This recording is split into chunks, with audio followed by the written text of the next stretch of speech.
السلام علیکم ورحمت الله وبرکاته. دوستانو په دغه ویډیو کې به زه نن تاسو ته در وښیم چې تاسو څنګه کولی شئ چې د هر نمبر ډیټیل او د هغه رقم د هر شناخت کارت ډیټیل راوباسئ. یعنې ملګرو که چیرې تاسو ته یو څوک ټلیفون کوي هغه ناولده نمبر وي او تاسو غواړئ چې د هغه مکمله ډیټیل راوباسئ، نو هغه به تاسو څنګه راباسئ په دغه ویډیو کې به زه تاسو ته دغه طریقه درښیم. او که تاسو غواړئ چې د یو شناخت کارت مکمل ډیټیل معلوم کړئ چې دا شناخت کارت یعنې د چا په نامه ده او چیرې جوړ شوی ده، نو تاسو په دغه ویډیو کې به زه تاسو ته دغه طریقه درښیم.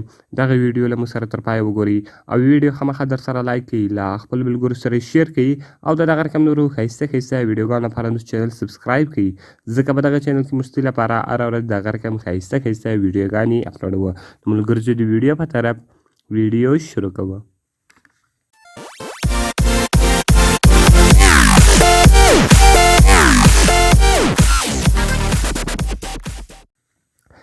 نو ملګرو تر ټولو مخکې تاسو په خپل موبایل کې یو اپلیکیشن را ډاونلوډ کړئ.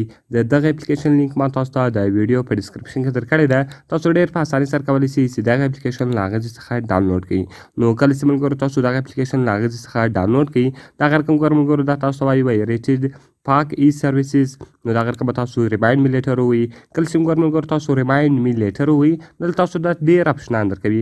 ګوره اول اپشن دا ډیټا بیس، دویم دا لیسنس او دغه رقم ګوره ټول واپډار پیل سو، کرنسي ریټ سو، دغه رقم پیډ بیک سو، کال اس ام اس سو، دغه رقم لینډ ریکارډر سو. تاسو ته بیخي ډېر اپشنان درکوي. نو ګوره ملګرو اول زه غواړم چې د یو یعنې د یو نمبر ډیټیل راوباسم، نو به تاسو په ډیټا سرویسز باندې کلیک وکړئ. کله چې ګوره ملګرو تاسو په ډیټا سرویسز باندې کلیک وکړئ، نو تاسو کولی تاسو وایي سیم ډیټا 1، دغه رقم سیم ډیټا 2، سیم ډیټا 3، سیم ډیټا 4، دغه رقم سیم ډیټا 5، ټوټل نمبرز، دغه رقم اونر نیم، آی ډي کارت ډیټیل، دغه رقم نمبر لوکیشن او نادره. نو دغه رقم ګوره ملګرو تاسو سیم ډیټا 1 باندې کلیک وکړئ. کله چې ګوره ملګرو تاسو په سیم ډیټا 1 باندې کلیک وکړئ، اوس که د هر نمبر ډیټیل تاسو غواړئ چې راوباسئ، صرف به تاسو هغه نمبر ولیکئ، یعنې تاسو به په هغه نمبر باندې دلته ورته ولیکئ. نو ګوره ملګرو زه راځم خپل نمبر لیکمه. نو کله چې ګوره ملګرو تاسو نمبر لیکئ، اوس ګوره زما نمبر دی 0343.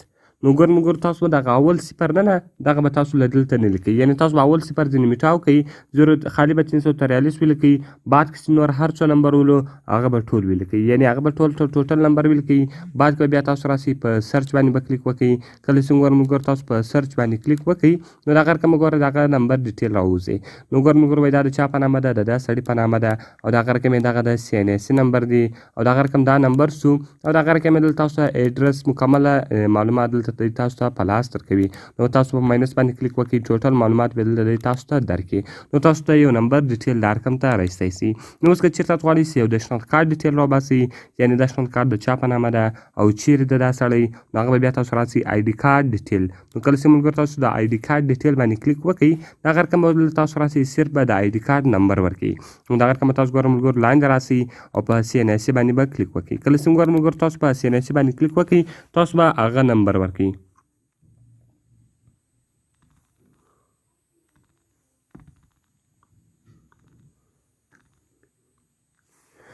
ګوره ملګرو دا نمبر ولو، دغه رقم ګوره ما هغه نمبر ورکولو او دغه رقم ګوره دلته سکیورټي کوډ دا دویمه خانه کې په تاسو کلیک وکړئ. دلته چې تاسو ته هر کوډ درکړی وو تاسو به هغه کوډ ولیکئ. نو ګوره ملګرو Z83. نو ګوره دا کوډ یې ماته راکړی ده، دغه رقم به فایند CNC انفو، تاسو به په دې باندې کلیک وکړئ. کله چې ګوره ملګرو تاسو په دې باندې کلیک وکړئ، اوس به د دې ټوټل معلومات تاسو ته راوباسي. نو ګوره ملګرو اوس به دلته تاسو ته د ټوټل معلومات درکړي چې د دې شناخت کارت د چا په نامه ده او دا سړی چیرې اوسي، یعنې مکمل ډیټیل به دلته دی تاسو ته درکړي. ګوره ملګرو دغه د شناخت کارت نمبر دی، وایي دیس آی ډي کارت بیلونګز ټو دغه رقم تحصیل اینډ ډسټریکټ نوشکی، دغه رقم ډیویژن کویټا پروینس بلوچستان. نو ګوره ملګرو دغه میل ده، یعنې د سړي شناخت کارت ده، دغه رقم ټوټل معلومات به دلته دی تاسو ته په لاس درکړي. نو په دغه اپلیکیشن کې تاسو کولی شئ چې بیخي ډېر معلومات ترلاسه کړئ، هغه که د نمبر معلومات وي، که د یو شناخت کارت معلومات وي، که د نادره معلومات وي، که د بیل معلومات وي، هغه ټول تاسو کولی شئ. نو ملګرو باید دغه اپلیکیشن ټول په خپل موبایل کې خامخا انسټال کړئ. نو ملګرو که مې ویډیو خوښه شوي ویډیو در سره لایک کړئ، له خپلو ملګرو سره شیر کړئ او د دغه رقم نورو ښایسته ښایسته ویډیوګانو لپاره زموږ چینل سبسکرایب کړئ، ځکه په دغه چینل کې موږ ستاسو لپاره هره ورځ د هغه رقم ښایسته ښایسته ویډیوګانې اپلوډوو. په دعاګانو کې مې یاد ساتئ. میلاویږو په نورو ښایسته ښایسته ویډیوګانو کې. د خدای په امان.